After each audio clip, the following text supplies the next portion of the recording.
문이 열리고 짙은 화장에 파격적인 드레스를 입은 여자가 제 옆자리에 앉는 순간 제 심장은 그대로 멎어버리는 줄 알았습니다. 그녀가 제 팔뚝에 풍만한 가슴을 밀착시키며 오늘 오빠가 내 행운남인가 보네. 우리 제대로 화끈하게 놀아봐요라고 속삭였거든요. 평소라면 설레었겠지만 저는 공포에 질려 숨도 제대로 쉬지 못했습니다. 그녀의 손등에 선명하게 박힌 독특한 흉터, 그리고 그 나직한 목소리. 바로 낮마다 저를 잡아먹을 듯 몰아세우던 우리 회사의 악마 상사, 최서윤 본부장이 확실했으니까요. 회사에선 단추 하나까지 꼼꼼히 채운 정장 차림으로 독서를 퍼붓던 그녀가 밤엔 왜 이런 비밀스러운 곳에서 접대부가 되어 제 품에 안겨 있는 걸까요? 이 기막힌 이중생활의 전말을 말씀드리기 전에 영상 오른쪽 아래 구독과 좋아요, 알림 설정 한 번씩만 꼭 부탁드립니다. 여러분의 댓글은 저에게 큰 힘이 됩니다. 모두 무료이니 지금 바로 눌러주세요. 제 이름은 한진우, 40 초반의 평범한 투자 상담사입니다. 남들은 여의도 빌딩 숲에서 수억 원을 굴리는 멋진 커리어맨으로 보겠지만 제 실상은 매일 아침 사직서를 가슴에 품고 출근하는 하루살이 인생입니다. 그 사직서 위에 매일같이 날카로운 비수를 꽂는 사람이 바로 최서윤 본부장이죠. 우리 회사에서 최 본부장은 별명이 없습니다. 최 본부장 그 이름 석자가 이미 공포 그 자체니까요. 그녀는 30 중반의 본부장 자리에 오른 입지전적인 인물이지만 그 성공의 밑바닥에는 수많은 부하 직원의 눈물과 한숨이 깔려 있습니다. 결벽증에 가까운 완벽주의 감정이라고는 찾아볼 수 없는 서늘한 말투. 그녀가 또각거리는 구두 소리를 내며 복도를 지나갈 때면 사무실 공기는 순식간에 영하로 얼어붙습니다. 제 하루는 아침부터 저녁까지 그녀 때문에 숨이 턱 막히는 시간의 반복입니다. 아침에 출근해서 자리에 앉으면 업무 준비를 하는 게 아니라 혹시 본부장실 문이 열리는 소리가 들리나 눈치를 보는 게 제 일상이었습니다. 40 넘은 남자가 딸기 같은 후배들 사이에서 정수리부터 열이 올라오는 수치심을 견뎌야 하는 곳, 그곳이 제 직장이었습니다. 저는 늘 그녀의 기준에 미치지 못하는 무능한 존재로 낙인 찍혀 있었고 그녀는 마치 제 영혼을 갉아먹는 게 취미인 사람처럼 굴었습니다. 사실 실적만 놓고 보면 저는 회사에서 중간은 하는 편입니다. 거래처 관리도 성실하게 하고 야근도 남들보다 많이 하죠. 그런데도 최 본부장 눈에는 늘 뭔가 하나씩 부족한 사람으로만 보이는 모양입니다. 그 나이에 일만 하고 여자는 안 만나냐고요? 그런 건 정말 오래전에 접었습니다. 30 중반쯤에 사귀던 여자친구랑 크게 싸운 뒤로 자연스럽게 연락이 끊겼고 그 다음부터는 소개팅이니 뭐니 그런 자리도 다 귀찮아지더라고요. 퇴근하고 집에 들어가면 불 꺼진 방에 TV만 켜놓고 편의점에서 사온 도시락이나 라면으로 대충 끼니 때우고 소파에 쓰러져 잠드는 게 제 유일한 낙입니다. 내 인생에 이제 사랑 같은 건 없구나. 이 나이에 뭘 또 새로 시작한다고. 스스로에게 그렇게 선을 그어버리면 마음은 편할 줄 알았습니다. 하지만 회사에서 본부장님한테 호되게 혼나고 집에 돌아와 창밖을 바라보면 가끔은 제 자신이 참 불쌍해 보입니다. 40살에 누구한테 사랑받는다는 기분이 뭔지도 잊어버린 채 하루하루 외롭게 살아가는 남자. 눈치만 보며 하루를 버티고 집에 가서는 말 한마디 섞을 사람도 없는 남자. 그게 바로 저 투자 상담사 한진우라는 사람입니다. 이때까지만 해도 저는 몰랐습니다.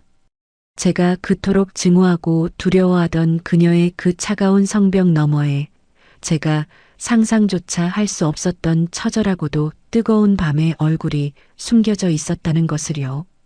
그리고 그 비밀의 문은 제가 도저히 참을 수 없었던 그날 아침의 지독한 모욕으로부터 열리기 시작했습니다. 전날 밤 10시까지 거래처 제안서를 수정하고 또 수정해서 올려뒀건만 아침 회의실에 들어선 채 본부장의 표정은 평소보다 더 차가웠습니다. 그녀가 제안서 파일을 노트북 화면에 띄우더니 펜으로 모니터를 툭툭 치며 한숨을 내쉬더군요. 그 싸늘한 정적 속에 제 심장은 미친 듯이 뛰기 시작했습니다. 아침 회의실의 공기는 평소보다 몇 배는 더 차가웠습니다. 유리창 너머로 비치는 아침 햇살이 무색하게 회의실 안은 마치 거대한 냉동고 속에 들어온 것 같은 착각이 들 정도였죠. 최서윤 본부장은 회의 테이블 상석에 앉아 무표정한 얼굴로 제가 제출한 보고서를 훑어보고 있었습니다. 종이가 한 장 한 장 넘어가는 소리가 제 귓가에는 마치 날카로운 칼날이 살을 스치는 소리처럼 들렸습니다. 한진우 대리. 그녀가 제 이름을 부르는 순간 저는 반사적으로 허리를 갈게 폈습니다. 네, 본부장님. 그녀는 고개를 들어 저를 바라보지 않았습니다. 대신 노트북 화면을 가리키며 펜으로 모니터를 툭툭 치기 시작했죠. 그 규칙적인 소리가 제 신경을 긁어놓았습니다. 이 보고서 8페이지 하단에 있는 수익률 기대치 말이에요. 4.52%라고 적었죠? 네, 그렇습니다. 지난 분기 데이터를 기반으로. 지난 분기 데이터? 서윤이 드디어 고개를 들었습니다. 안경 너머로 번뜩이는 그 눈빛은 먹잇감을 발견한 포식자의 그것과 같았습니다. 그녀는 피식하고 헛웃음을 터뜨리더니 회의실에 앉아있는 전 직원을 훑어보았습니다. 제 후배들, 동기들, 심지어 타부서 사람들까지 지켜보는 앞에서 그녀의 입술이 잔인하게 열렸습니다. 다들 주목하세요. 우리 한진우 대리님이 작성한 이 찬란한 보고서 좀 보라고요. 소수점 둘째 자리, 이거 4.52가 아니라 4.51이 맞아요. 고작 0.01% 차이라고 생각하겠죠? 한 대리님은 지금 그 0.01% 때문에 우리 회사가 고객들에게 지급해야 할 보상금이 얼마인지 계산이나 해보고 이 숫자를 적은 겁니까? 순식간에 회의실 안의 모든 시선이 저에게 꽂혔습니다. 얼굴이 화끈거려서 정수리에서부터 열이 솟구치는 기분이었죠. 사실 그건 반올림 과정에서 생긴 아주 미세한 오차였고 전체적인 흐름에는 큰 지장이 없는 수치였습니다. 하지만 그녀에게 그런 상식적인 변명은 통하지 않았습니다. 한 대리 나이가 40이면 이제 이런 기본은 눈 감고도 해야 하는 거 아니에요? 아니, 일을 못하면 눈치라도 있어야지. 매일 야근한다고 생색은 다 내면서 결과물이 이 모양이면 이건 무능한 게 아니라 태만한 겁니다. 회사 돈 축내면서 자리만 차지하고 앉아있는 식충이나 다름없다고요. 그녀의 목소리는 높지 않았지만 회의실 구석구석까지 명확하게 박혔습니다. 식충이라는 단어가 제 가슴 등뼈를 타고 내려가 심장에 비수처럼 꽂혔습니다. 제 밑에 후배들이 안쓰러운 눈으로 저를 힐끗거리는 게 느껴졌습니다.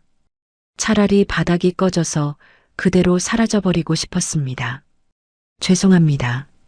즉시 수정해서 다시 보고하겠습니다. 수정? 한 대리가 수정한 걸 내가 또 검토해야 합니까? 내 시간이 한 대리 오답 노치 체크해 주라고 있는 시간인 줄 알아요? 이 정도 지능이면 투자 상담사가 아니라 길거리에서 전단지나 돌리는 게 본인한테도 회사한테도 이득일 것 같은데 본인은 어떻게 생각해요? 그녀는 제가 대답할 틈도 주지 않고 서류 뭉치를 제 가슴팍을 향해 툭 던졌습니다. 바닥으로 흩어지는 종이들을 보며 저는 모욕감에 주먹을 꽉 쥐었습니다. 손톱이 손바닥을 파고들어 통증이 느껴졌지만 제가 할 수 있는 건 그저 고개를 더 깊이 숙이는 것뿐이었습니다. 나가지 말고 거기 서서 다 주워요. 하나라도 빠뜨리지 말고. 저는 전 직원이 보는 앞에서 무릎을 굽히고 바닥에 흩어진 종이들을 한 장 한 장 줍기 시작했습니다. 본부장의 구두굽이 제 손가락 근처까지 다가왔을 때 저는 숨이 멎는 것 같았습니다. 그때였습니다. 종이를 줍느라 그녀의 발치에 가까이 다가갔을 때 그녀가 책상을 짚고 있는 손등이 제 눈에 들어왔습니다. 희고 고운 손등 위 엄지와 검이 만나는 지점에 선명하게 자리 잡은 그 독특한 흉터. 마치 작고 검은 나비가 앉아 있는 듯한 그 흉터가 유독 그날따라 제 시야에 박혀 떠나질 않았습니다. 그녀의 날카로운 독설은 계속해서 제 정수리 위로 쏟아졌지만 제 머릿속은 온통 그 기묘한 흉터의 잔상으로 가득 찼습니다. 지옥 같은 회의가 끝나고 자리로 돌아온 저는 펜조차 잡을 수 없을 정도로 손이 떨렸습니다. 벼랑 끝으로 등 떠밀린 기분, 당장이라도 옥상으로 뛰어 올라가고 싶은 충동을 간신히 억누르고 있을 때였습니다. 점심시간, 평소 저를 형처럼 따르던 동기 민철이가 제 어깨를 툭 치며 다가왔습니다. 야, 진우야. 오늘 진짜 너무하더라. 제 마녀 그 여자 진짜 사람 아니야. 오늘 저녁에 술 한잔 하자.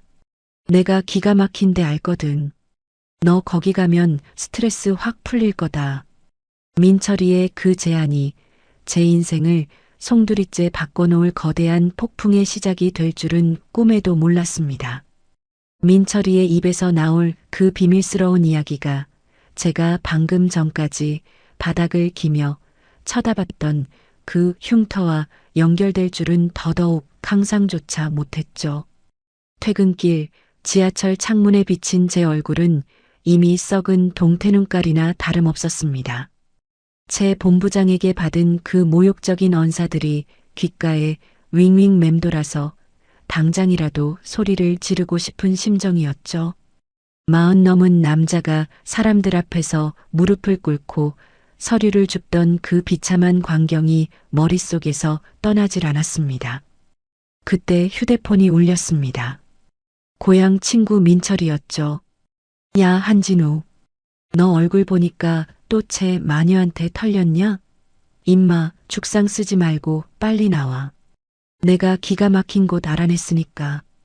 평소라면 피곤하다며 거절했겠지만 그날은 정말 혼자 있으면 무슨 일이라도 낼 것 같아 민철이를 만났습니다.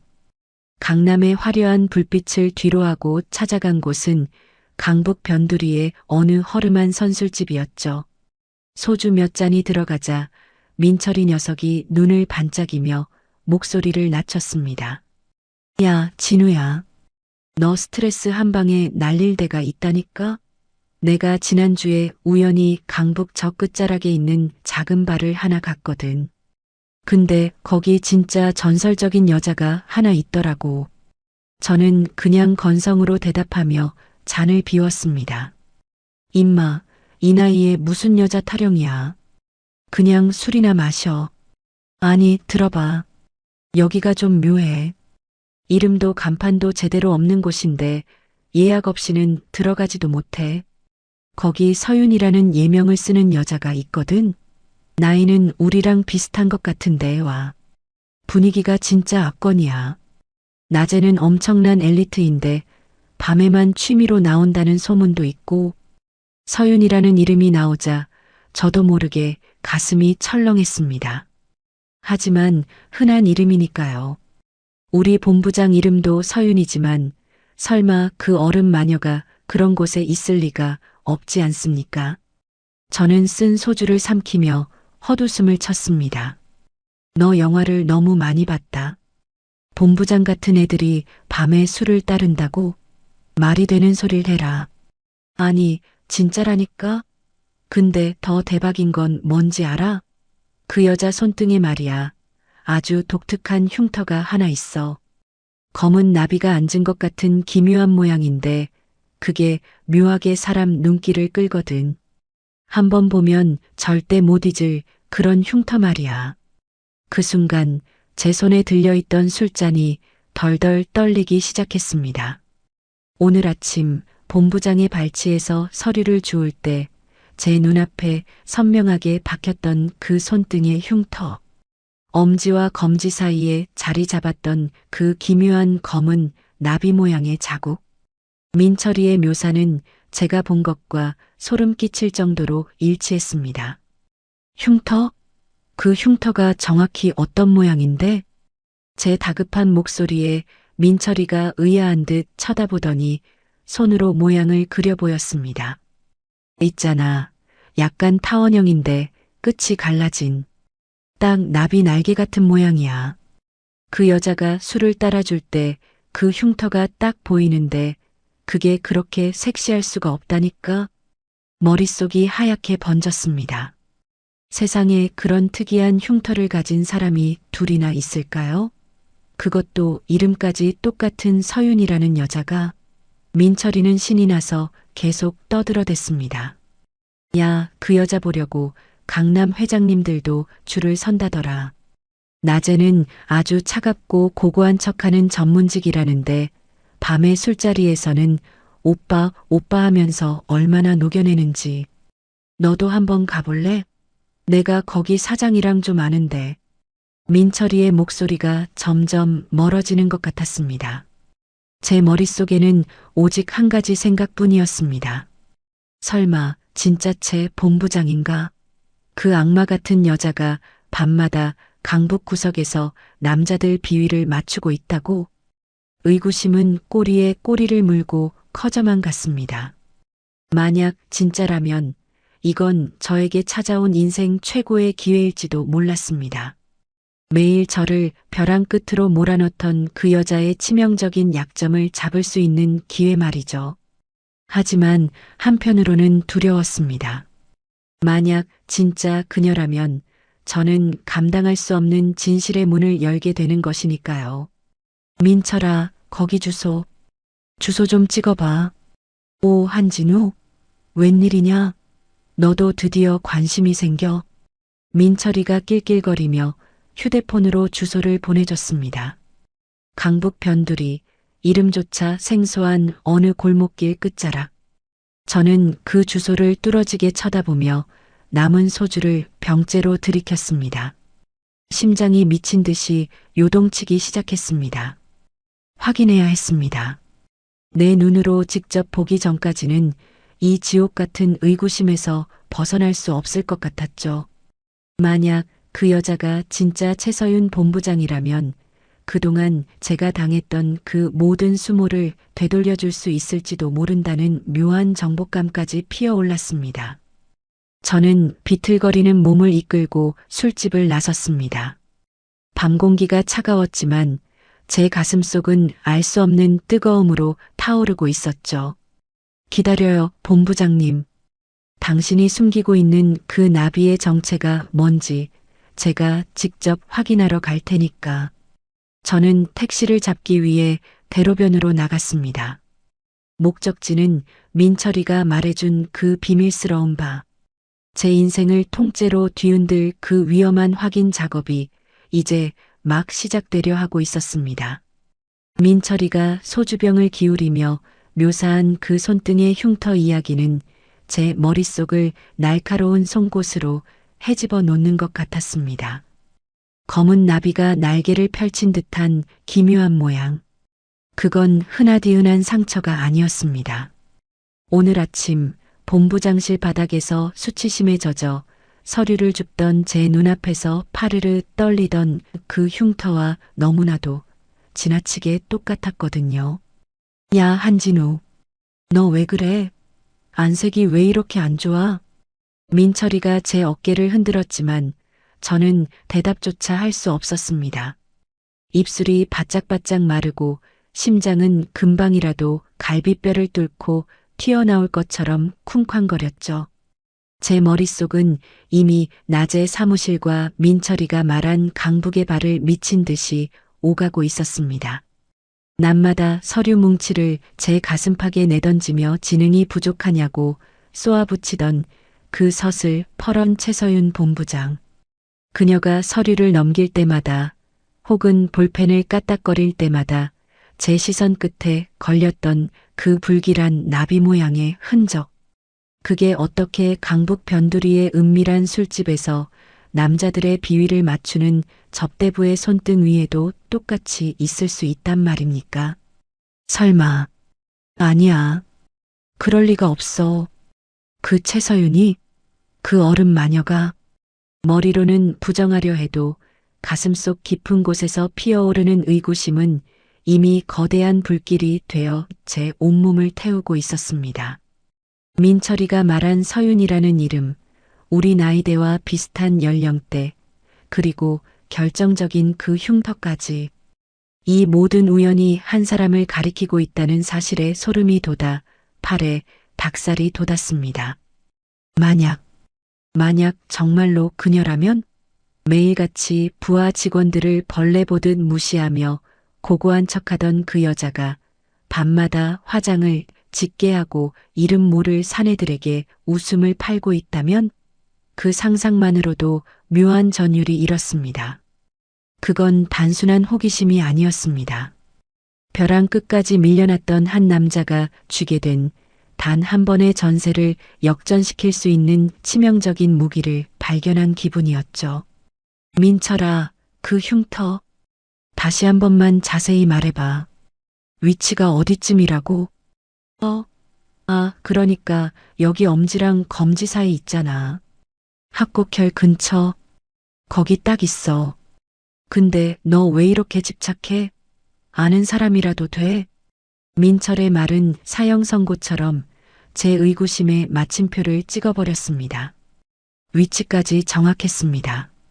제가 매일 아침 결제판을 올릴 때마다 본부장의 독설보다 더 선명하게 눈에 들어왔던 바로 그 자리였거든요. 이제 더 이상 의심의 여지가 없었습니다. 이건 우연이라고 하기엔 너무나 정교하게 짜인 운명의 장난 같았죠. 심장이 요동치다 못해 이제는 온몸이 바들바들 떨리기 시작했습니다. 분노인지 환희인지 모를 감정이 뒤섞여 제 안을 휘저어 놓았습니다. 낮에는 천상천하 유아독존처럼 군림하며 제 인격을 짓밟던 그녀가 밤에는 다른 얼굴로 살아가고 있다는 그 비밀. 그 비밀의 열쇠가 제 손안에 들어와 있었습니다. 최서윤 본부장님, 당신이었어? 정말 당신이었단 말이야? 술기운이 확 달아나며 머릿속이 번쩍 깨어나는 느낌이었습니다.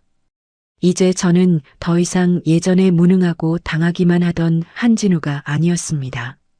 적어도 그녀의 가장 추악하고 은밀한 치부를 공유하게 된 유일한 남자가 될지도 모른다는 생각에 주먹이 꽉 쥐어졌습니다.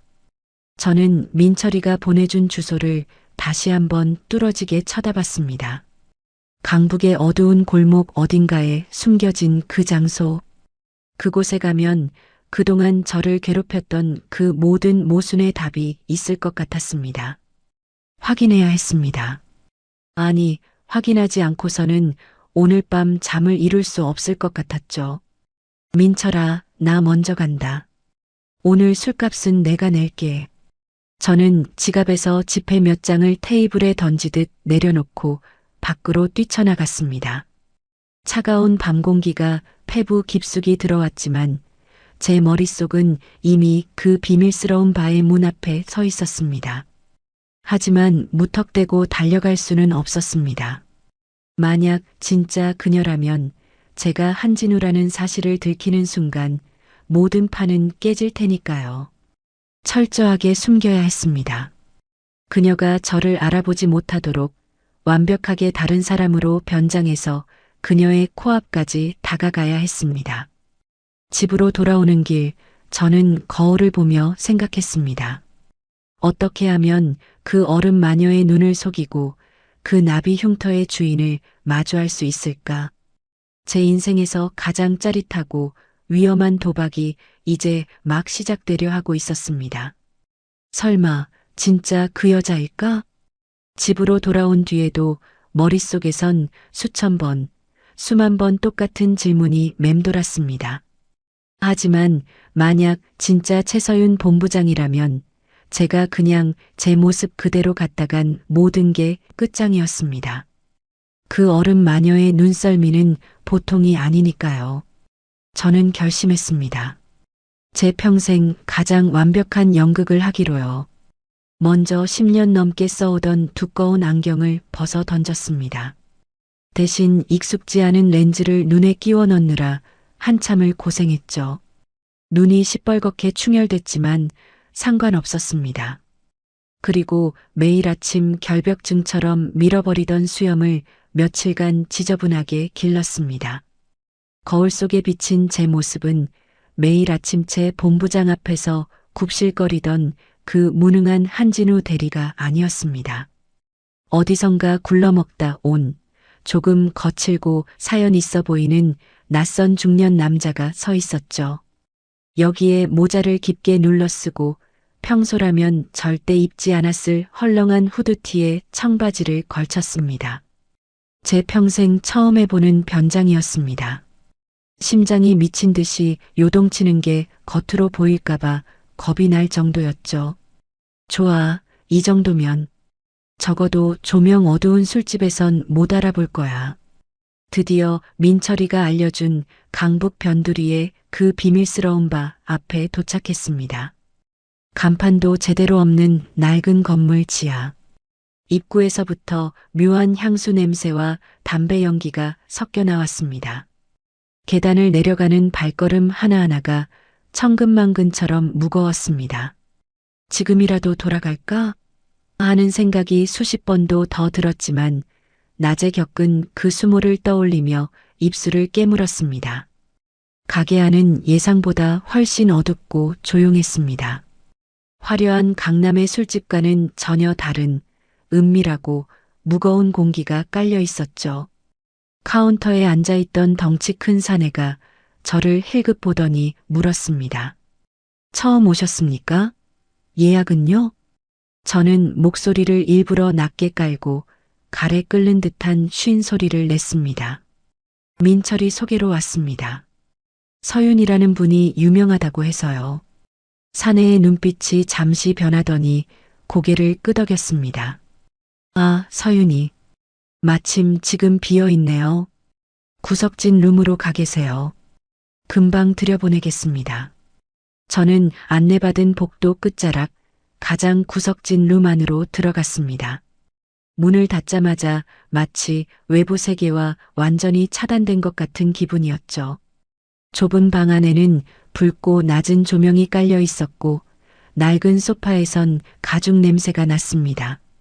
소파 깊숙이 몸을 파묻고 모자를 더 깊게 눌렀었습니다. 손바닥은 이미 땀으로 흥건했습니다. 심장이 쿵쿵 울리는 소리가 룸 안에 가득 차서 혹시 밖으로 새어나가는 게 아닐까 싶을 정도였죠. 제 인생에서 이토록 긴장되고 떨리는 순간이 있었나 싶었습니다. 제발 진짜 최서윤이어라. 아니, 제발 아니어라. 두 가지 상반된 마음이 제 안에서 미친 듯이 싸우고 있었습니다. 만약 진짜 그녀라면 제가 가질 정복감과 그 뒤에 감당해야 할 위험, 그리고 만약 아니라면 제가 느낄 허탈함까지. 그렇게 얼마나 지났을까요? 5분? 아니, 어쩌면 50분처럼 느껴진 짧은 시간 뒤에 복도에서 또각거리는 구두 소리가 들려왔습니다. 규칙적이고 단호한 그 소리. 낮마다 복도에서 제 심장을 얼어붙게 만들던 바로 그 구두 소리와 소름 끼치도록 비슷했습니다.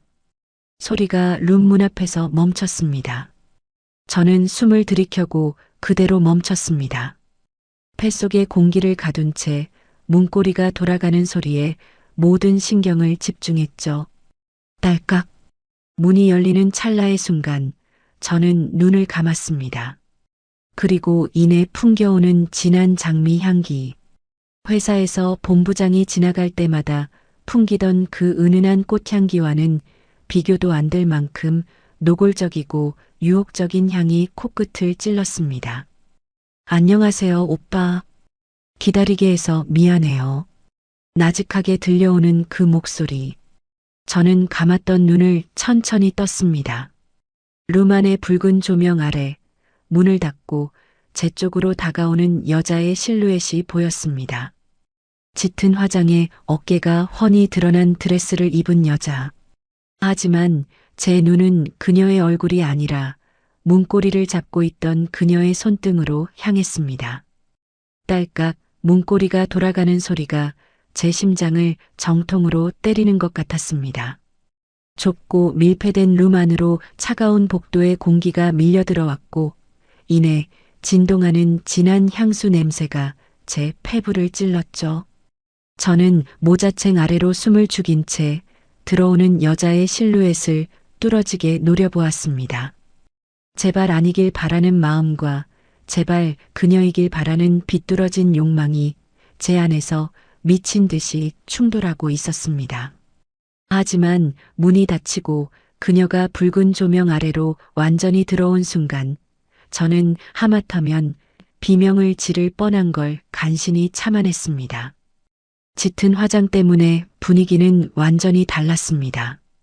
눈꼬리를 길게 뺀 아이라인과 도발적인 붉은 입술, 그리고 평소의 정갈한 수트 대신 가슴골이 깊게 파인 파격적인 드레스를 입은 여자.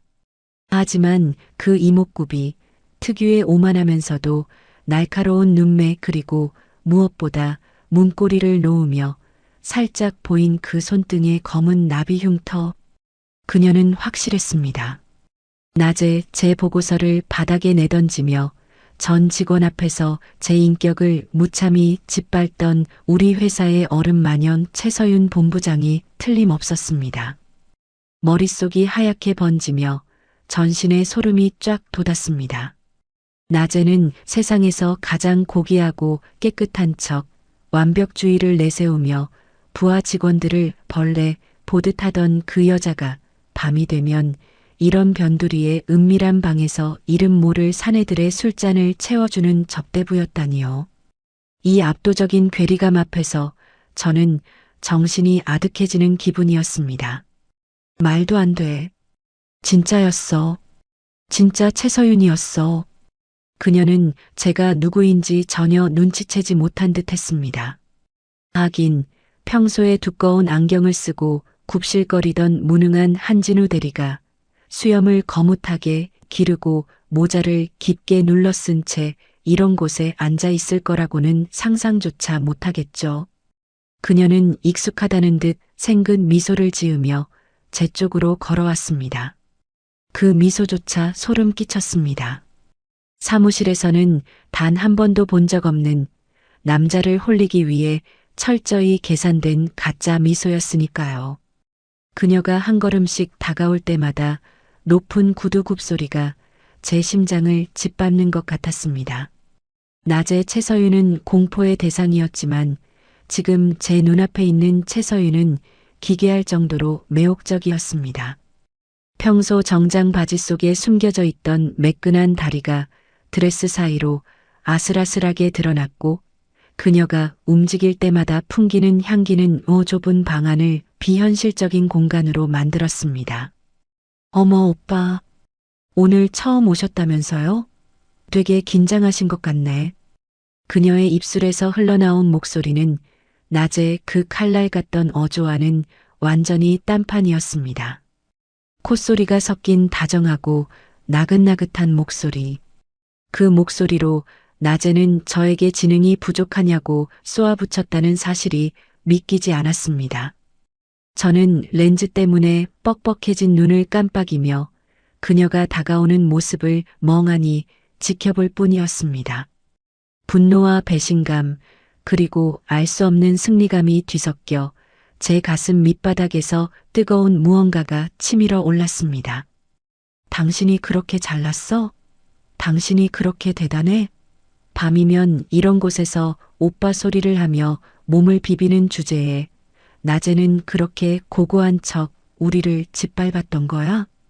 그녀는 제 옆자리에 아주 자연스럽게 살같이 닿을 정도로 가깝게 자리를 잡고 앉았습니다. 붉은 조명 때문인지 그녀의 얼굴에 어린 가짜 웃음 때문인지 이 상황 전체가 지독한 환각처럼 느껴졌습니다. 하지만 제 팔뚝에 닿는 그녀의 서늘한 살결과 코끝을 맴도는 그녀의 숨결은 너무나 생생했습니다. 이제 주도권은 저에게 있었습니다. 그녀는 자신이 누구에게 술을 따르고 있는지 전혀 모른 채 제 지갑을 열기 위해 평생 연마에 온 유혹의 기술을 펼칠 준비를 하고 있었죠. 저는 소파 가죽을 꽉 움켜쥐며 숨을 골랐습니다. 이 기막힌 연극의 관객이자 주인공이 된 기분으로 저는 그녀가 다음 행동을 취하기를 기다렸습니다. 그녀가 천천히 제 허벅지 위에 손을 올렸습니다. 손등 위에 검은 나비 흉터가 제 눈앞에서 파르르 떨리는 것 같았습니다. 제치라 행운남이라 불린 사내의 전율. 룸 안의 붉은 조명은 모든 사물의 경계를 흐릿하게 만들었지만 제 허벅지에 와 닿는 그 서늘하고도 부드러운 감촉만큼은 소름 끼칠 정도로 선명했습니다. 최서윤 본부장. 아니, 지금 제 옆에서 나른한 눈빛을 흘리고 있는 이 여자는 낮에 제가 알던 그 사람이 맞나 싶을 정도로 완벽하게 타락해 있었습니다. 그녀는 제가 누구인지, 자신이 지금 누구의 다리를 쓸어내리고 있는지 꿈에도 모르는 눈치였죠. 오늘 오빠가 내 행운남인가 보네. 우리 한번 제대로 화끈하게 놀아봐요. 그녀의 입술이 제 귓가에 바짝 다가와 숨결을 불어넣었습니다. 낮에는 그 입술로 독사 같은 말들을 쏟아내며 제 가슴에 대못을 박더니 밤이 되니 이렇게 달콤하고 끈적한 유혹의 말을 내뱉다니요. 오빠라는 단어가 그녀의 혀끝에서 굴러나올 때마다 제 등줄기에는 짜릿한 전율과 함께 형언할 수 없는 분노가 동시에 치밀어 올랐습니다. 서윤은 능숙했습니다. 마치 수천 번은 해본 짓이라는 듯 그녀의 손길은 거침없이 제 허벅지 안쪽을 타고 올라왔습니다. 얇은 청바지 천 너머로 전해지는 그녀의 체온이 제 이성을 마비시키려 들었죠. 저는 모자챙을 더 깊게 눌러쓰고 턱에 힘을 주었습니다. 지금 제 정체가 들통나면 이 기막힌 반전의 드라마는 여기서 끝입니다. 저는 최대한 목소리를 변조하며 거칠게 내뱉었습니다. 행운남이라. 그런 소리 자주 하나 봐? 제 쉰 목소리에 서윤은 오히려 재미있다는 듯 까르르 웃음을 터뜨렸습니다.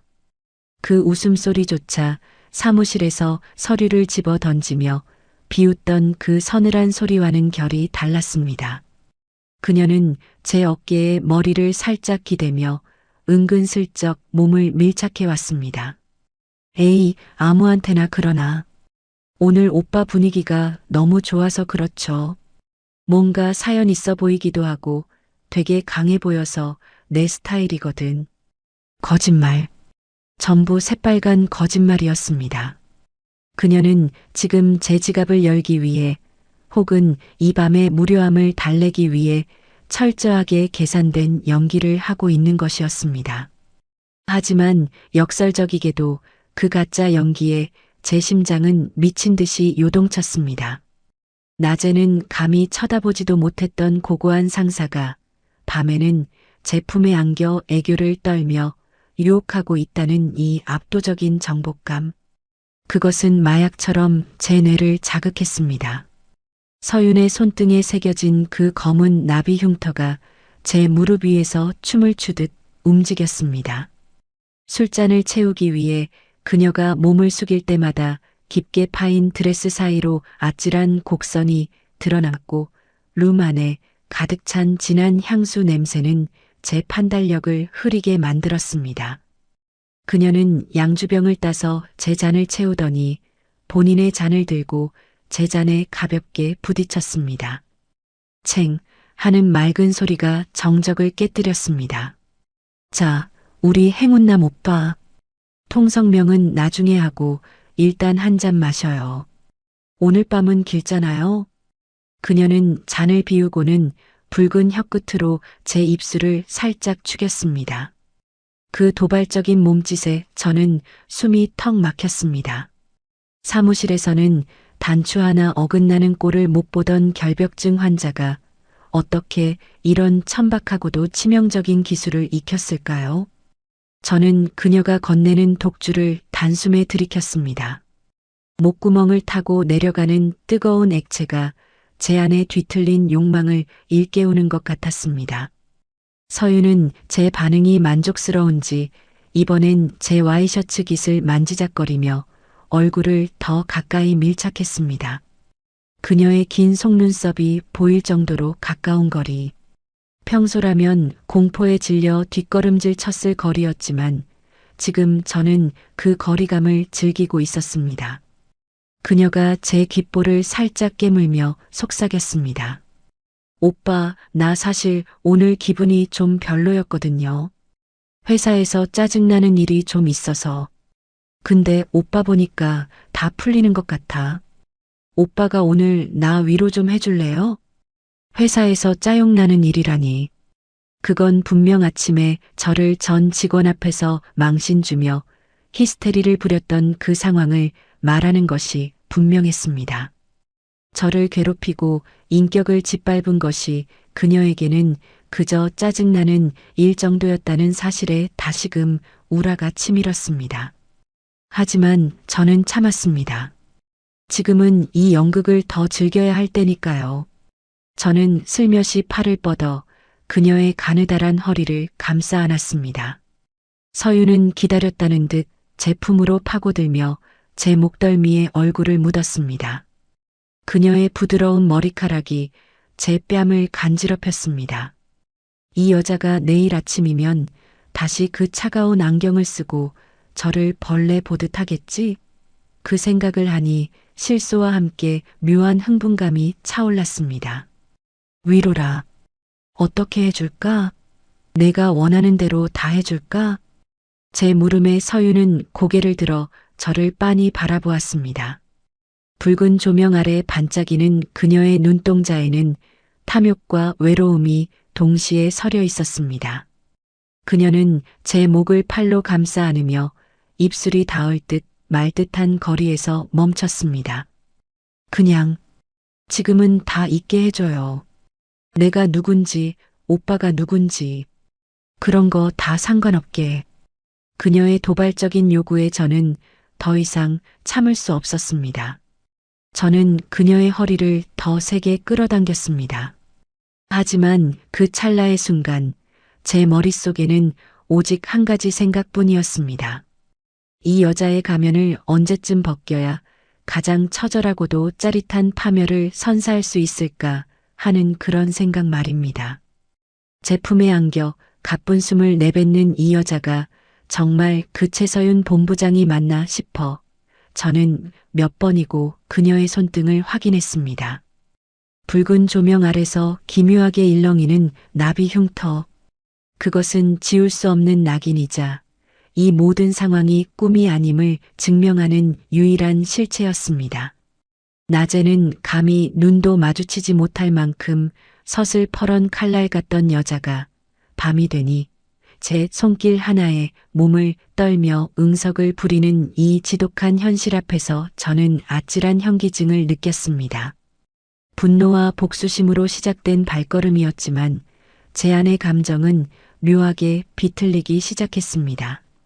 저를 짓밟던 상사를 발 아래 둔 것 같은 정복감은 마약처럼 제 이성을 마비시켰죠. 하지만 그 쾌감의 밑바닥에는 알 수 없는 소름과 혼란이 공존했습니다. 당신은 도대체 어떤 인간이야?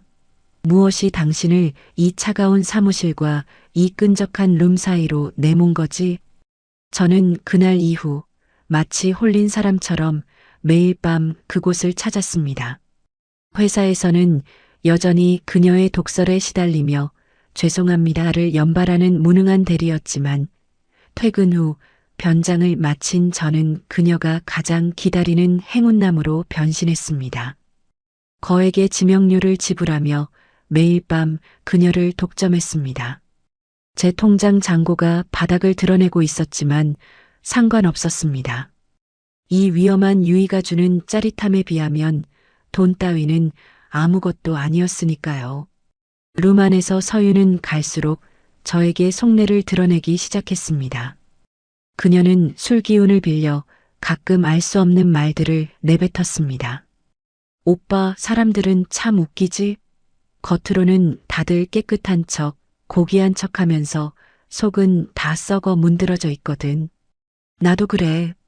나도 내가 가끔 징그러워. 그녀가 자조 섞인 웃음을 터뜨리며 제 어깨에 얼굴을 묻을 때 저는 그녀의 떨림을 느낄 수 있었습니다. 완벽주의자, 냉혈한 얼음마녀. 세상을 향해 세워둔 그 견고한 성벽 안에서 그녀는 사실 누구보다 치열하게 무너지고 있었던 걸까요? 아니면 이것조차 저를 더 깊이 빠뜨리기 위한 그녀의 치밀한 연기일까요? 저는 그녀의 이중생활 뒤에 숨겨진 진실을 파헤치기로 마음먹었습니다. 단순히 그녀의 치부를 잡고 협박하겠다는 수준을 넘어선 일종의 지독한 탐구욕이었습니다.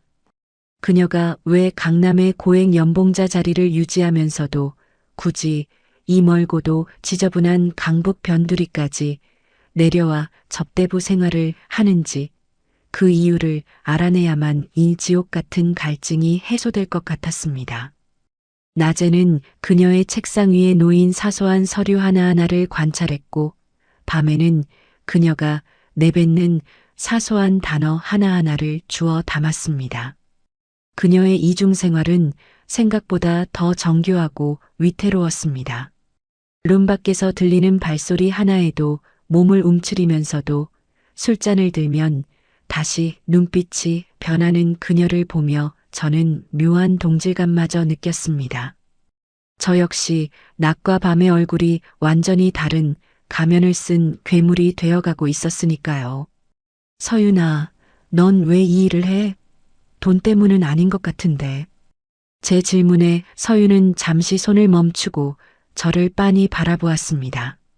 짙은 화장 뒤에 숨겨진 그녀의 생눈이 순간적으로 흔들리는 것을 저는 놓치지 않았습니다. 그녀는 대답 대신 제 잔에 술을 가득 따르며 차갑게 미소 지었습니다. 오빠, 여기선 질문 안 하는 게 규칙인 거 몰라? 그냥 오늘 밤을 즐겨. 내일이 오면 우린 다시 남남이잖아. 그녀의 단호한 태도에 저는 입을 다물었지만 오기가 생겼습니다. 그녀가 숨기고 싶어 할수록 제 갈증은 더 커져만 갔죠. 저는 그녀의 가방, 그녀의 휴대폰, 그녀가 잠시 자리를 비울 때마다 남겨진 흔적들을 뒤쫓기 시작했습니다. 그리고 마침내 그녀가 이 지옥 같은 이중생활을 멈출 수 없었던 결정적인 단서를 발견하게 되었습니다. 그것은 단순한 일탈이나 돈 때문이 아니었습니다. 그녀의 화려한 커리어와 이 어두운 밤을 잇는 잔인한 고리, 그 실체를 마주한 순간 저는 제가 감당할 수 없는 거대한 음모의 소용돌이 앞에 서 있다는 것을 깨달았습니다. 서윤이 잠시 전화를 받으러 나간 사이 소파 위에 아무렇게나 던져진 그녀의 핸드백 틈새로 낡은 수첩 하나가 삐져나와 있었습니다. 평소에 그녀라면 상상도 못할 부주의였지만 연일 계속되는 제 지명과 독한 술기운이 그녀의 빈틈없는 방어벽을 허물어뜨린 모양이었죠. 저는 침을 꿀꺽 삼키며 그 수첩을 꺼내 들었습니다. 떨리는 손으로 첫 장을 넘긴 순간 제 눈앞에 펼쳐진 것은 화려한 본부장의 삶과는 전혀 어울리지 않는 처참한 기록들이었습니다. 수첩의 첫 장부터 마지막 장까지 빼곡하게 적힌 것은 숫자들이었습니다. 하지만 그것은 회사의 투자 수익률이나 실적 지표가 아니었습니다. 매달 꼬박꼬박 빠져나가는 수천만 원 단위의 요양병원비, 그리고 그 밑에 더 잔인하게 적힌 사채, 이자 상환 내역들. 이게 다 뭐야? 저는 믿기지 않는 마음으로 내용을 훑어내려갔습니다. 알고 보니 그녀가 그토록 독하게 일에 매달리고 밤마다 이 지저분한 뒷골목으로 숨어들어야 했던 이유는 명확했습니다. 그녀의 어머니는 중증 치매로 강남의 한 전문 요양병원에 입원 중이었고 그 막대한 비용을 감당할 수 있는 사람은 오직 서윤뿐이었습니다. 게다가 사고를 치고 해외로 도망친 남동생이 남기고 간 수억 원대의 사채 빚이 그녀의 목을 죄고 있었죠. 그녀가 낮에 저를 비롯한 부하 직원들에게 그토록 서슬퍼런 칼날을 휘둘렀던 건 어쩌면 자신이 무너지는 순간 벼랑 끝으로 떨어질 가족들을 지키기 위한 처절한 발악이었을지도 모릅니다. 단 0.01%의 오차도 허용하지 않았던 그 완벽주의는 사실 자신의 인생이 조금이라도 어긋나면 모든 것이 파멸할 것이라는 공포에서 기인한 방어기제였던 셈입니다. 한대리님은 이 숫자가 얼마나 무거운지 알기나 해요? 오늘 아침 회의실에서 그녀가 제게 던졌던 그 말이 비수처럼 가슴을 찔렀습니다. 그녀에게 숫자는 단순한 데이터가 아니라 어머니의 생명줄이자 자신을 옥죄는 쇠사슬이었던 겁니다. 본부장이라는 직함으로 받는 고액 연봉조차 그 거대한 빚의 구렁텅이를 메우기엔 턱없이 부족했기에 그녀는 밤마다 자존감을 바닥에 내려놓고 이 어두운 룸에서 서윤이라는 이름의 접대부가 되어야만 했던 것이죠. 수첩 뒷장에는 누군가로부터 온 협박 문자들이 메모되어 있었습니다. 이번 달 이자 늦으면 요양원 찾아간다. 내가 잘 나가는 본부장인 거 세상이 알면 어떨까? 그 같은 저급하고 잔인한 문구들이었습니다. 그녀는 매일 아침 거울을 보며 완벽한 가면을 쓰고 매일 밤 그 가면을 지식이며 울고 있었던 겁니다. 그때 복도에서 다시 또각거리는 구두 소리가 들려왔습니다. 저는 급히 수첩을 가방 속에 집어넣고 아무 일 없었다는 듯 술잔을 채웠습니다. 문이 열리고 들어온 서윤은 조금 전보다 더 파리해진 안색으로 억지 미소를 지어 보였습니다. 오빠, 오래 기다렸지? 미안해, 급한 연락이 와서. 그녀는 제 옆에 앉으며 자연스럽게 제 팔에 몸을 기댔습니다. 하지만 이제 제 피부에 닿는 그녀의 살결은 아까처럼 탐욕스럽게 느껴지지 않았습니다. 오히려 차갑게 식어가는 얼음장 같아서 가슴이 아릿해졌죠. 제 허벅지 위에 올려진 그녀의 손, 그 나비 흉터가 유독 가늘게 떨리고 있는 것이 보였습니다. 정복감, 승리감, 그런 건 이미 사라진 지 오래였습니다. 대신 그 자리를 채운 것은 기괴한 동질감과 연민이었습니다. 40살에 혼자 편의점 도시락을 먹으며 죽어가는 나무처럼 살던 저나 화려한 성체 안에서 빚더미를 짊어진 채 영혼을 팔고 있는 그녀나 결국 이 지옥 같은 세상에 내던져진 가련한 인간일 뿐이라는 사실이 제 가슴을 먹먹하게 만들었습니다. 저는 말없이 그녀의 떨리는 손을 제 손으로 덮었습니다. 서윤은 조금 놀란 듯 저를 쳐다봤지만 이내 안도한 듯 제 어깨에 깊이 고개를 묻었습니다. 그녀의 가느다란 어깨가 미세하게 들썩이는 게 느껴졌습니다. 울고 있는 걸까요? 아니면 그저 지쳐서 잠시 쉬고 있는 걸까요? 저는 그녀의 머리카락을 조심스럽게 쓸어 넘기며 다짐했습니다. 이 여자의 가면을 벗겨서 파멸시키는 것이 아니라 이 지옥 같은 이중생활에서 그녀를 꺼내줄 방법을 찾아야겠다고요. 하지만 그것은 제가 감당하기엔 너무나 무겁고 위험한 결심이었습니다. 서윤아, 힘들면 좀 쉬어도 돼. 제 나지막한 위로에 서윤이 고개를 들어 저를 바라보았습니다. 짙은 화장으로 가려진 그녀의 눈동자에 처음으로 진실된 의문이 서렸습니다. 그리고 그 찰나의 순간 룸 밖에서 거친 고함과 함께 문이 거칠게 열렸습니다. 룸 안의 붉은 조명이 그녀의 파리한 안색을 기묘하게 비추고 있었습니다. 제품에 기댄 서윤의 가느다란 어깨가 미세하게 떨릴 때마다 제가 그동안 그녀에게 가졌던 서슬 퍼런 적개심은 모래성처럼 허무하게 무너져 내렸습니다. 낮마다 회의실 테이블을 내리치며 제 인격을 짓밟던 그 독한 눈빛, 한치의 오차도 용납하지 않던 그 서늘한 목소리. 그 모든 것이 사실은 무너져가는 자신의 삶을 지탱하기 위해 둘러친 처절한 가시, 울타리였다는 사실이 제 가슴을 먹먹하게 만들었습니다. 살기 위해서 그랬던 거였어. 자기가 먼저 짓밟지 않으면, 자기가 먼저 독해지지 않으면 당장이라도 무너질 것 같으니까. 그녀는 권력의 정점에서 남들을 내려다보는 포식자가 아니었습니다. 오히려 벼랑 끝에 매달린 채 자신을 떨어뜨리려는 세상의 손길을 거칠게 뿌리치고 있는 가련한 생존자에 가까웠죠.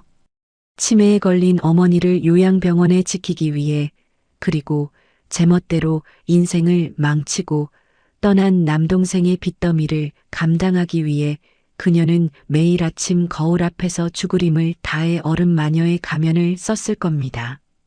낮에는 완벽한 본부장이 되어야만 그 고액 연봉을 유지할 수 있었고, 밤에는 이 은밀한 방에서 자존심을 깎아먹으며 돈을 벌어야만 숨을 쉴 수 있었던 여자.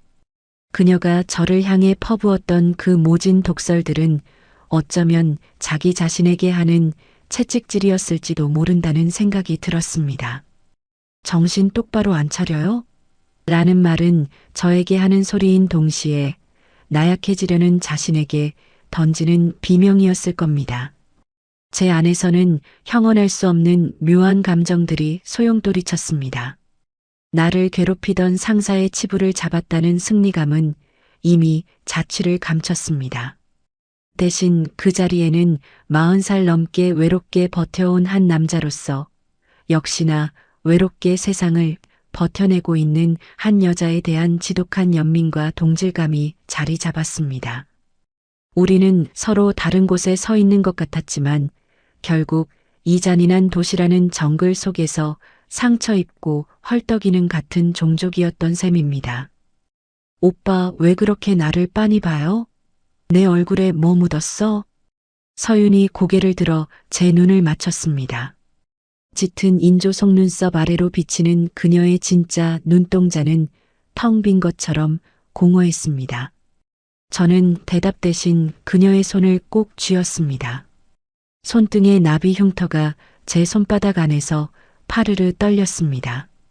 이 흉터가 생기던 날 그녀는 또 얼마나 혼자 울었을까요? 그냥 당신이 참 힘들게 살고 있다는 생각이 들어서 제 목소리가 평소보다 낮고 무겁게 흘러나갔습니다. 서윤은 잠시 멍한 표정을 짓더니 이내 비릿한 웃음을 지으며 제 가슴을 밀어냈습니다. 힘들긴.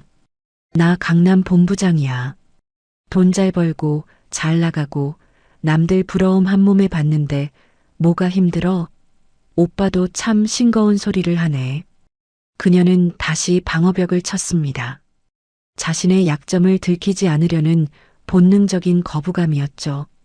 하지만 저는 이제 그녀의 성벽 안쪽을 봐버렸습니다. 그 화려한 성벽 안은 이미 불타버린 폐허라는 것을요. 그녀는 술병을 들어 제 잔에 넘칠 듯 술을 따랐습니다.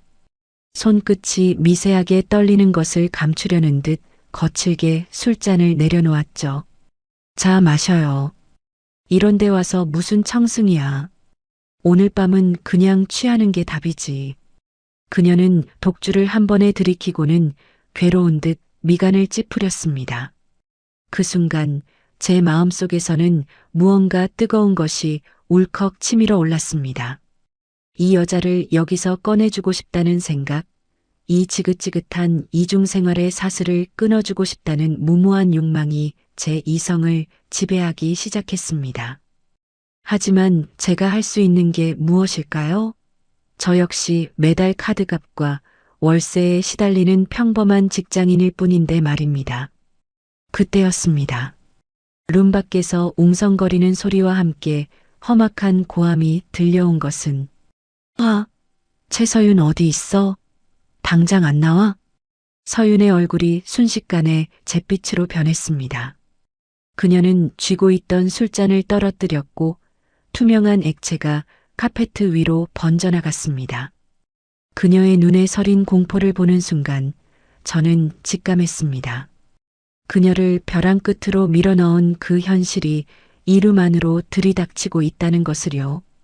저는 떨고 있는 그녀의 어깨를 감싸 안았습니다. 낮에는 그녀가 저를 짓밟았을지 몰라도 지금 이 순간만큼은 제가 그녀를 지켜야만 할 것 같았습니다. 룸의 문이 거칠게 발로 차이며 열리는 소리가 정적을 찢었습니다.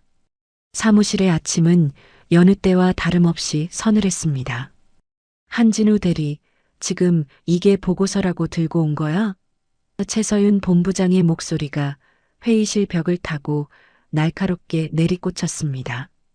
그녀의 눈빛은 어젯밤 제품에서 떨던 그 여자의 것이라고는 믿기지 않을 만큼 차갑고 단호했습니다. 저는 고개를 푹 숙인 채 습관처럼 죄송합니다. 본부장님을 내뱉었습니다. 후배들의 안쓰러운 시선이 뒤통수에 박혔지만 제 입가에는 아주 미세한 실소가 스쳤습니다. 지금 저를 몰아세우는 저 서슬 퍼런 도끼가 사실은 무너져가는 삶을 지탱하려는 처절한 비명이라는 걸 이 사무실에서 오직 저만이 알고 있다는 사실이 묘한 해방감을 주었거든요. 저는 그녀의 욕설을 기꺼이 받아내는 샌드백이 되어주기로 했습니다. 제가 여기서 더 무능해 보이고 더 많이 깨질수록 그녀가 짊어진 그 무거운 가면의 무게가 아주 조금이라도 가벼워질 수 있다면 그것으로 좋겠습니다. 하지만 해가 지고 강북의 그 어두운 골목에 조명이 들어오면 우리의 관계는 마법처럼 뒤바뀌었습니다. 저는 다시 거뭇한 수염을 기르고 안경을 벗은 채 그녀의 유일한 단골 오빠가 되어 룸 안에서 그녀를 기다렸습니다. 오빠 나왔어. 문을 열고 들어오는 서윤의 어깨는 늘 축 처져 있었습니다. 낮에 부하 직원들을 호령하던 그 당당한 기세는 온데간데 없고 금방이라도 바스러질 것 같은 가냘픈 여자 한 명만이 제 옆으로 파고들었습니다. 그녀는 제가 채워주는 술잔을 받아들며 누구에게도 하지 못했던 속마음을 하나둘씩 쏟아놓기 시작했습니다. 나 오늘 회사에서 또 소리 질렀어. 사실 그러기 싫었는데 안 그러면 내가 잡아먹힐 것 같아서. 나 진짜 나쁜 년이지? 그녀가 제 가슴팍에 머리를 묻으며 나직하게 읊조릴 때마다 저는 아무 말 없이 그녀의 거친 손등을 쓸어내렸습니다. 나비 모양의 흉터 위로 제 지문이 닿을 때마다 그녀는 깊은 한숨을 내뱉으며 긴장을 풀었습니다. 그녀에게 저는 더 이상 지갑을 열게 해야 할 영업 대상이 아니었습니다. 자신의 가장 추악하고 아픈 밑바닥을 보여줘도 괜찮은 이 세상에 단 하나뿐인 감정의 쓰레기통이자 안식처가 되어가고 있었죠.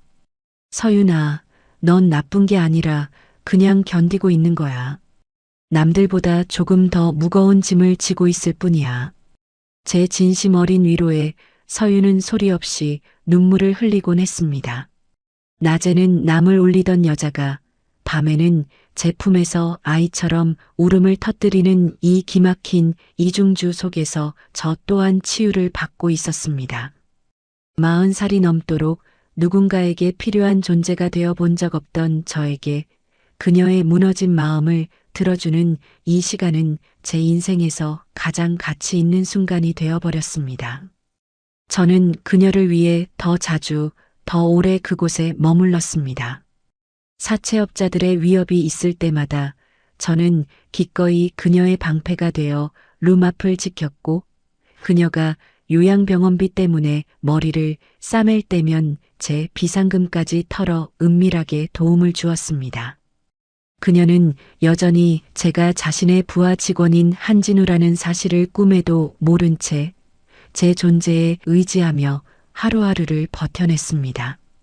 오빠가 없었으면 나 정말 어떻게 됐을까? 이 지옥 같은 생활, 정말 끝이 나긴 할까? 술 기운에 취해 제 목을 감싸 안으며 속삭이는 그녀의 말에 저는 가슴이 아릿해졌습니다. 낮에는 적군으로, 밤에는 연인보다 더 깊은 유대감을 나누는 동지로 살아가는 이 기묘한 생활. 하지만 이 위태로운 평화는 영원할 수 없었습니다. 그녀를 짓누르는 현실의 파도는 제가 감당할 수 있는 수준을 넘어서기 시작했으니까요. 그녀의 남동생이 남긴 빚은 눈덩이처럼 불어나 있었고 사채업자들의 인내심은 바닥을 드러내고 있었습니다. 그리고 그들은 이제 그녀의 화려한 본캐, 최서윤 본부장의 숨통을 직접 조여오기 시작했습니다. 제가 그녀를 지키기 위해 내딛는 발걸음이 점점 더 위험한 곳을 향하고 있다는 사실을 그때의 저는 미처 깨닫지 못했습니다. 우리 사이의 위태로운 이중주가 깊어갈수록 회사 안의 공기는 기묘하게 뒤틀리고 있었습니다. 저는 낮이면 여전히 무능한 샌드백이 되어 그녀의 독설을 묵묵히 받아냈지만 그녀의 눈동자 너머에 서린 피로와 공포를 읽어내는 것만은 멈출 수 없었죠. 하지만 제가 간과한 것이 있었습니다. 이 살벌한 정글 같은 회사에는 제 본부장의 빈틈을 노리는 하이에나들이 득실거린다는 사실을 말입니다. 그 중에서도 마케팅부의 박상무는 유독 서윤을 눈엣 가시처럼 여겼습니다. 30 중반에 본부장 자리를 꿰찬 그녀가 자신의 승진 가도를 가로막고 있다고 믿었으니까요. 그는 평소에도 그녀의 사생활을 캐기 위해 혈안이 되어 있었고 최근 서윤이 퇴근 후 강북 방향으로 자주 사라진다는 첩보를 입수한 모양이었습니다. 한대리, 요즘 본부장님 분위기 좀 이상하지 않아? 저녁마다 어디 그렇게 바쁘게 가시는지 원. 커피 머신 앞에서 박상무가 제 어깨를 툭 치며 던진 그 한마디에 제 심장은 바닥으로 곤두박질 쳤습니다. 저는 최대한 평정심을 유지하며 글쎄요. 워낙 워커홀릭이시라 비즈니스 미팅이 많으시겠죠 라고 얼버무렸지만 그의 비열한 웃음 뒤에 숨겨진 서늘한 살기를 느낄 수 있었습니다. 박상무는 이미 사람을 붙여 서윤의 뒤를 쫓고 있었습니다. 그리고 그 비열한 추적의 끝은 결국 강북 변두리의 그 비밀스러운 바에 닿고 말았죠. 간판도 없는 그곳에서 우리 회사의 고결한 어른 마녀가 짙은 화장을 하고 남자의 품에 안겨 웃고 있는 모습. 박상무에게 그것은 그녀를 단숨에 파멸시키고 그 자리를 찬탈할 수 있는 최고의 핵폭탄이나 다름없었습니다. 어느 날 밤 평소처럼 변장을 하고 바의 룸에서 서윤을 기다리던 제 눈에 룸 문틈 사이로 번쩍이는 미세한 빛이 포착되었습니다. 처음에는 조명의 반사인 줄 알았지만 그것은 분명 카메라 렌즈가 내뿜는 불길한 광채였습니다. 누군가 의도적으로 이 은밀한 순간을 기록하고 있었던 겁니다. 누구지? 사채업자들인가? 아니면 머릿속이 복잡하게 꼬여갈 때쯤 서윤이 룸으로 들어왔습니다. 평소보다 더 화려한 드레스를 입은 그녀는 지친 기색이 역력했습니다. 그녀가 제 옆에 앉아 긴장을 풀려는 찰나 저는 그녀의 어깨를 감싸 안는 척하며 귓가에 낮게 깔린 목소리로 경고했습니다. 서윤아, 지금 누가 밖에서 사진 찍고 있어. 절대 당황하지 말고 자연스럽게 내 품으로 더 깊이 들어와. 서윤의 몸이 순식간에 돌처럼 굳어지는 게 느껴졌습니다. 하지만 그녀는 역시 프로였습니다. 공포로 하얗게 질린 안색을 화장 뒤로 숨긴 채 오히려 더 매혹적으로 웃으며 제 목덜미를 감싸 안았습니다. 하지만 제 손등을 짚은 그녀의 손가락은 사시나무 떨듯 진동하고 있었죠. 박상무의 음모는 생각보다 훨씬 치밀했습니다. 단순히 사진 몇 장 찍는 것으로 끝낼 작정이 아니었던 겁니다. 그는 내일 아침 전 직원이 출근하는 시간에 맞춰 사내 게시판과 그룹사 전체 메일에 이 사진들을 뿌릴 계획을 세우고 있었습니다. 우리 회사의 얼굴, 제 본부장의 추악한 밤이라는 자극적인 제목과 함께 말이죠. 만약 그 사진이 공개된다면 서윤은 끝장입니다. 어머니의 병원비도, 남동생의 빚도, 그리고 그녀가 그토록 처절하게 지켜온 삶의 모든 명분도 한순간에 물거품이 될 게 뻔했습니다. 그녀는 제 품에 얼굴을 묻은 채 신음하듯 내뱉었습니다. 오빠, 나 어떡해?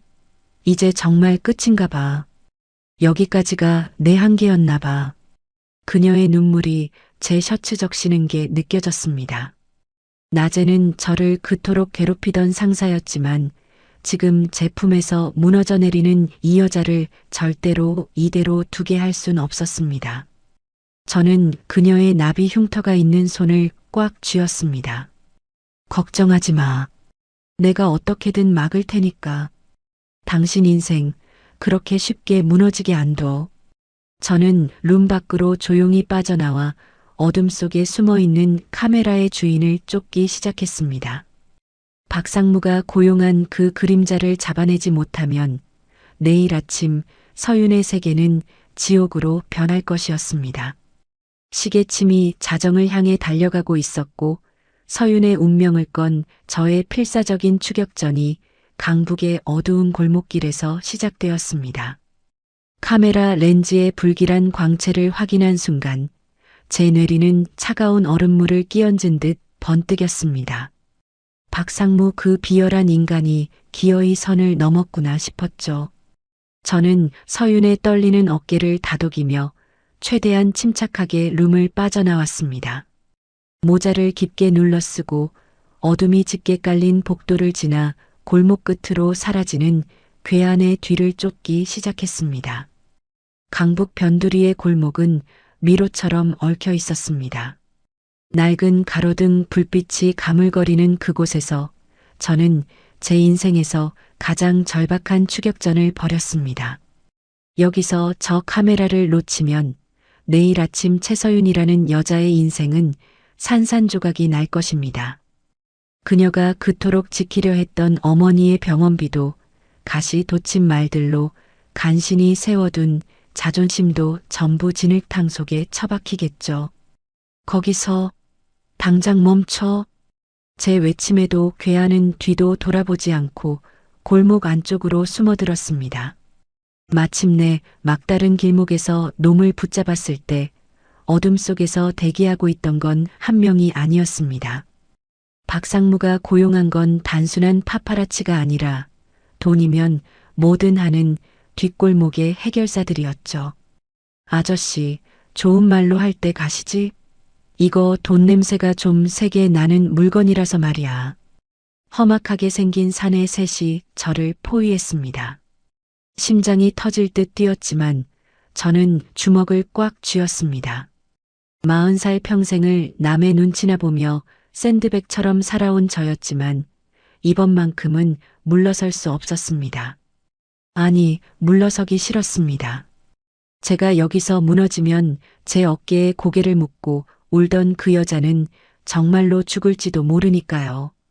그 카메라 내놔. 아니면 여기서 같이 죽든가. 제 말이 떨어지기 무섭게 몽둥이가 제 옆구리를 강타했습니다. 소리도 나오지 않는 고통이 밀려왔지만 저는 악착같이 놈의 바짓가랑이를 물고 늘어졌습니다. 얼굴로 주먹이 날아오고 구둣발이 제 가슴팍을 사정없이 짓밟았습니다. 입안에서 비릿한 피 냄새가 확 퍼졌습니다. 의식이 흐릿해지는 와중에도 제 시선은 오직 놈의 손에 들린 카메라 가방만을 향했습니다. 이 새끼, 이거 보통 독한 놈이 아니네. 적당히 하고 꺼져. 무차별적인 폭행이 계속되었습니다. 옆구리 뼈가 어긋나는 소리가 들리는 것 같았고 시야는 붉은 핏물로 가득 찼습니다. 하지만 저는 필사적으로 괴한의 팔을 낚아채 손목을 꺾었습니다. 놈이 고통에 비명을 지르며 카메라를 떨어뜨린 찰나 저는 제 몸을 던져 그 가방을 품에 안았습니다. 잡았다. 이 자식들아. 메모리 카드를 꺼내 제 옷 안쪽 깊숙한 곳에 숨기는 것까지가 제 마지막 기억이었습니다. 뒤통수에 묵직한 충격이 전해졌고 저는 그대로 차가운 아스팔트 바닥 위로 고꾸라졌습니다. 멀리서 들려오는 사이렌 소리와 누가 쓰러졌어요. 라는 다급한 외침이 아스라하게 들려왔습니다. 정신을 잃어가는 와중에도 제 손은 가슴팍에 품은 메모리 카드를 놓지 않았습니다. 제 커리어? 회사에서의 위치? 그런 건 이제 아무래도 좋았습니다. 내일 아침 그녀가 평소처럼 그 도도한 구두 소리를 내며 출근할 수만 있다면 이깟 몸뚱이 하나 부서지는 건 일도 아니었습니다. 구급차에 들것에 실려가면서도 저는 입가에 희미한 미소를 지었습니다. 행운남으로서 그녀에게 줄 수 있는 마지막 선물이 이것이라 생각하니 차라리 마음이 편안해졌죠. 병원 응급실의 차가운 조명이 제 눈을 찔렀고 저는 깊은 어둠 속으로 가라앉았습니다. 얼마나 시간이 흘렀을까요? 코끝을 찌르는 지독한 소독약 냄새와 함께 눈을 떴을 때 제 시야에 들어온 건 하얀 천장이었습니다. 온몸은 누군가에게 난도질당한 듯 고통스러웠고 팔에는 링거 바늘이 꽂혀 있었습니다. 입술을 달싹이려 했지만 찢어진 상처 때문에 신음소리만 새어나왔죠. 그때 제 침대 곁에서 누군가 흐느끼는 소리가 들렸습니다. 고개를 돌린 곳에는 짙은 화장을 지우지 못한 채 눈물 범벅이 된 얼굴로 저를 내려다보고 있는 서윤이 있었습니다. 그녀의 손등에 있는 나비 흉터가 제 손등 위로 겹쳐졌습니다. 그런데 그녀의 눈빛이 예전과는 달랐습니다.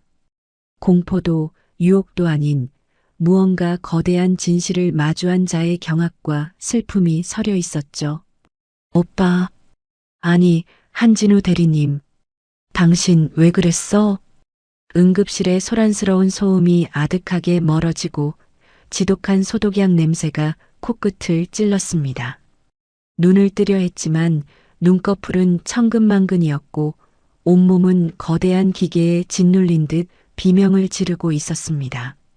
간신히 눈을 떴을 때 가장 먼저 보인 것은 하얀 천장이 아니라 저를 내려다보고 있는 서윤의 얼굴이었습니다. 하지만 그 얼굴은 제가 알던 본부장의 모습도 바에서 웃음을 팔던 접대부의 모습도 아니었습니다. 화장은 눈물에 얼룩져 엉망이 되었고 초점을 잃은 눈동자는 형언할 수 없는 충격과 수치심으로 사정없이 흔들리고 있었습니다. 그녀의 손에는 제 지갑 속에서 나온 주민등록증과 사원증이 쥐어져 있었죠. 한진우 대리님? 그녀의 입술에서 흘러나온 제 이름 석자는 그 어떤 채찍질보다 아프게 제 가슴을 때렸습니다.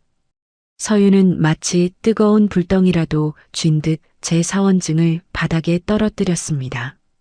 그녀는 뒷걸음질 치며 입술을 바르르 떨었습니다.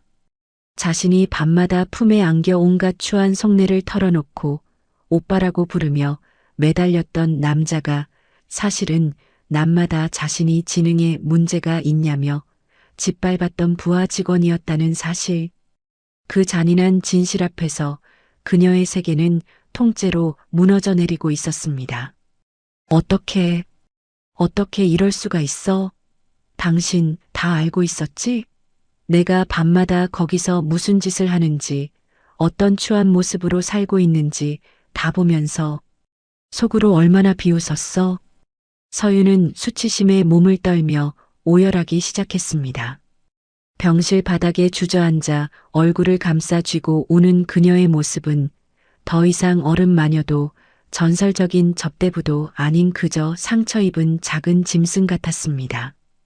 자신이 지켜온 마지막 자존심마저 가장 무능하다고 생각했던 부하 직원 앞에서 발가벗겨졌다는 그 절망감이 그녀를 집어삼키고 있었습니다. 저는 깨질 것 같은 통증을 참으며 침대 옆으로 손을 뻗었습니다.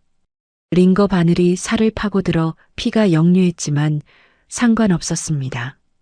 저는 바닥에 주저앉아 우는 그녀의 가느다란 손목을 잡았습니다. 서윤은 소스라치게 놀라며 손을 뿌리치려 했지만 저는 마지막 남은 힘을 다해 그녀의 손을 놓지 않았습니다. 그리고 저는 그녀의 손등, 그 지독한 낙인 같았던 검은 나비 흉터를 아주 천천히 그리고 조심스럽게 어루만졌습니다. 비웃은 적 단 한 번도 없습니다. 갈라진 목소리가 제 입술 사이로 새어나왔습니다. 서윤의 울음소리가 잦아들며 저를 쳐다보았습니다. 처음엔 복수하고 싶었습니다. 본부장님이 나한테 했던 그 모진 말들 다 되돌려주고 싶어서 그곳에 갔습니다. 그런데 그곳에서 제가 본 건 괴물이 아니라 저처럼 혼자 외롭게 울고 있는 한 여자였습니다. 저는 그녀의 손등 흉터 위에 제 엄지손가락을 가만히 올렸습니다. 이 흉터가 본부장님한테 어떤 의미인지, 그 숫자들이 얼마나 무거운지 이제 조금은 알 것 같습니다.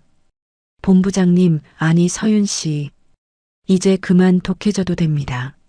남들을 짓밟지 않아도, 얼음 가면을 쓰지 않아도 괜찮아요. 서윤의 눈에서 새로운 눈물이 왈칵 쏟아졌습니다. 이번에는 수치심이 아닌 평생 처음 받아보는 누군가의 온전한 이해에 대한 서러움이었습니다.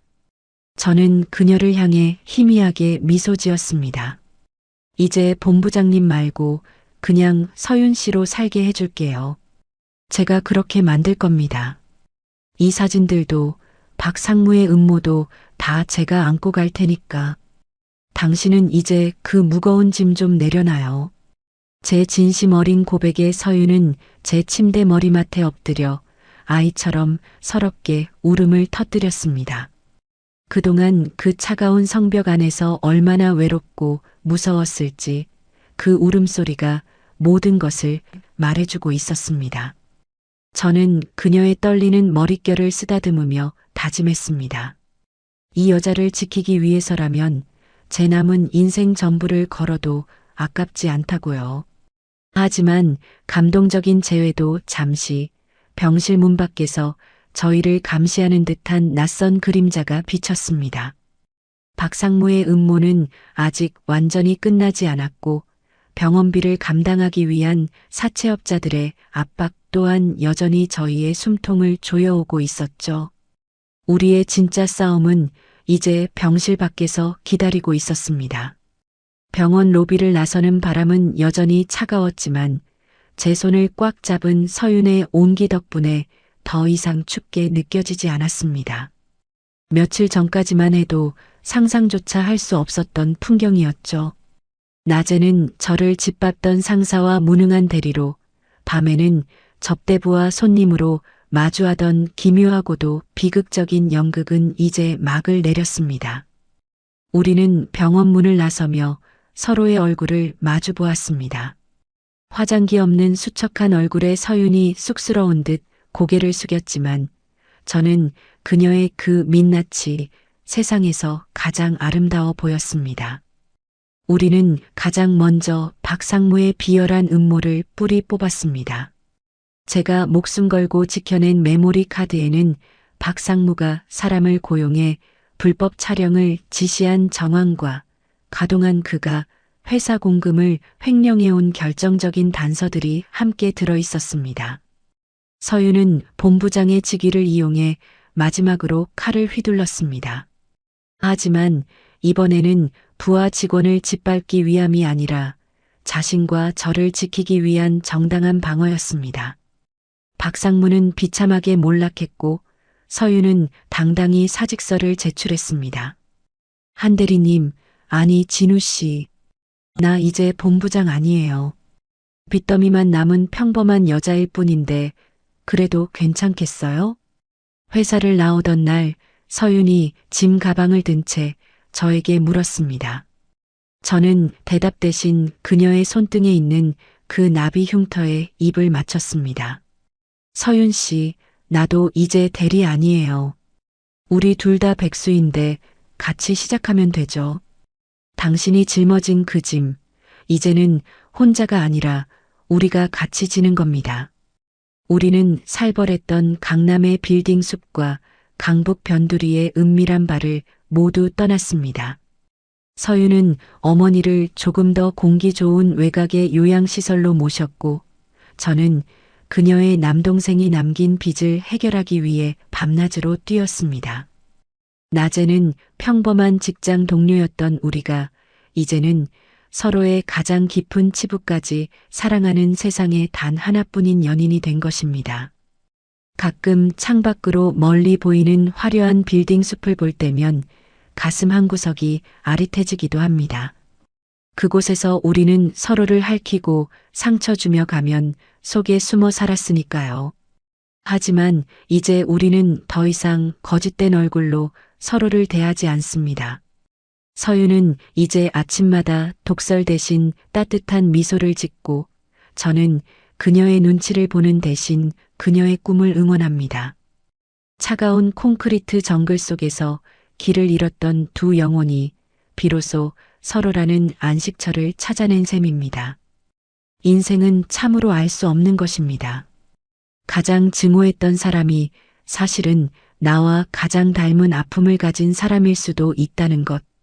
그리고 그 아픔을 공유하는 순간 지옥 같던 삶이 천국으로 변할 수도 있다는 것을요. 우리는 오늘도 서로의 손을 꼭 잡고 걷습니다. 우리 앞에 어떤 험난한 길이 기다리고 있을지 모르지만 이제 더 이상 두렵지 않습니다. 제 옆에는 저의 모든 진실을 알고도 저를 사랑해주는 단 한 사람 최서윤이 있으니까요. 오늘 준비한 이야기는 여기까지입니다. 얼음 마녀와 무능한 대리의 기막힌 이중생활, 그리고 그 끝에 피어난 진실된 사랑 이야기가 여러분의 가슴에 작은 울림이 되었기를 바랍니다. 이 이야기가 재미있으셨다면 영상 오른쪽 아래 구독과 좋아요, 그리고 알림 설정까지 꼭 부탁드립니다. 여러분의 작은 관심이 저에게는 다음 이야기를 만들어갈 큰 힘이 됩니다. 특히 오늘 이야기에서 가장 기억에 남는 장면이나 여러분이 겪었던 기막힌 인연에 대한 이야기가 있다면 댓글로 자유롭게 남겨주세요. 하나하나 소중히 읽고 답변해 드리겠습니다. 모두가 무료이니 지금 바로 눌러주시는 거 잊지 마세요. 시청해 주셔서 감사합니다. 다음에는 더 자극적이고 감동적인 이야기로 찾아뵙겠습니다. 모두 따뜻한 밤 되세요.